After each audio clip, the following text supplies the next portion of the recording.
আমরা একটা বিশেষ উচ্চাকাঙ্ক্ষী একটা কর্মসূচি হাতে নিয়েছি, সেটা হলো গাঁও চলো অভিযান, মানে গ্রাম চলো অভিযান। সারা ভারতবর্ষে 7 লক্ষের উপর গ্রাম আছে। সেই গ্রামগুলোতে আমরা জনসংযোগের কর্মসূচি নেব। গ্রামগুলোর পাশাপাশি শহরাঞ্চলে আমরা নেব। আমরা ত্রিপুরাতে সিদ্ধান্ত নিয়েছি যে শুধু গ্রাম আর আরবান বডি হিসেবে ভাগ না করে আমরা প্রত্যেকটা বুথ পর্যন্ত আমরা পৌঁছব। আমাদের রাজ্যের সর্বোচ্চ স্তরের লিডারশিপরা প্রত্যেকটা বুথে যাবেন। 3,349টা বুথে 3,349 জন সিনিয়র লিডারশিপ একদিনের নিবাসী প্রবাস করবেন। নিবাসী প্রবাস মানে 24 ঘন্টা থেকে ওইখানে জনসংযোগ করবেন। এই গাঁও চলো অভিযানটাকে 3 ভাগে ভাগ করা হয়েছে। প্রথম ধাপ যেটা হয়েছে 20 জানুয়ারি থেকে 6 ফেব্রুয়ারি পর্যন্ত। 6 ফেব্রুয়ারি পর্যন্ত তার প্রস্তুতি চলেছে। দ্বিতীয় ধাপ হলো কালকে মানে 7 তারিখ থেকে আমাদের নিবাসী প্রবাস শুরু হবে। 7 থেকে 11 এই কদিন ধরা হয়েছে এই নিবাসী প্রবাসের জন্য। তো আমরা একদিনের করব, কিন্তু ধাপে ধাপে। হয়তো 7টা যদি একসঙ্গে সম্পূর্ণ করা না যায় আমরা একের থেকে অধিক দিন নিতে পারি, কিন্তু 11 তারিখ পর্যন্ত ধার্য করা হয়েছে এই প্রবাস শেষ করা। এই প্রবাস শেষ হবে 11 তারিখ। তারপর তৃতীয় ধাপ আমরা সমীক্ষা বৈঠক করব 14 ফেব্রুয়ারি।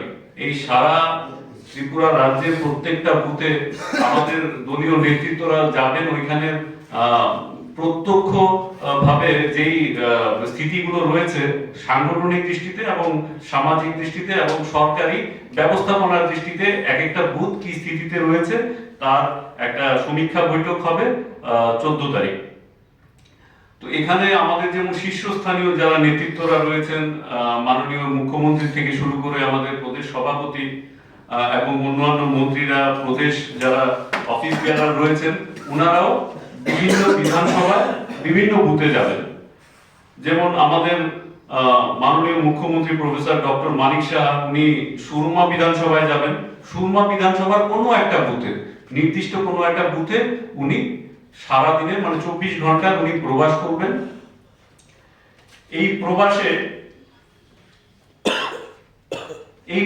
নির্দিষ্ট কিছু কর্মসূচি আমরা পালন করব প্রত্যেকটা লিডারশিপে। তার মোটামুটি আমি আপনাদের বুলেট পয়েন্টস বলে দিচ্ছি। বুথ কমিটিগুলোকে নিয়ে সভা করবেন, ভোটার তালিকা পরিদর্শন করবেন, নতুন ভোটারদের সঙ্গে মিলিত হবেন।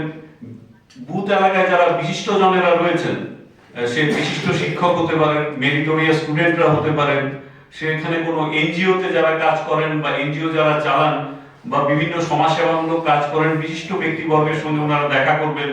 বিকশিত ভারতের অ্যাম্বাসেডর রূপে আমরা নামকরণ করেছি ওদের, যারা এইবার যারা এই কর্মসূচির অন্তর্গত যারা নথিভুক্ত হয়েছেন, এদের সঙ্গে ছবি তোলা, ওদের সঙ্গে কথা বলা। যারা বিরোধী দলের এক সময় হয়তো জনপ্রতিনিধি ছিলেন, ওদের সঙ্গে যোগাযোগ স্থাপন করা।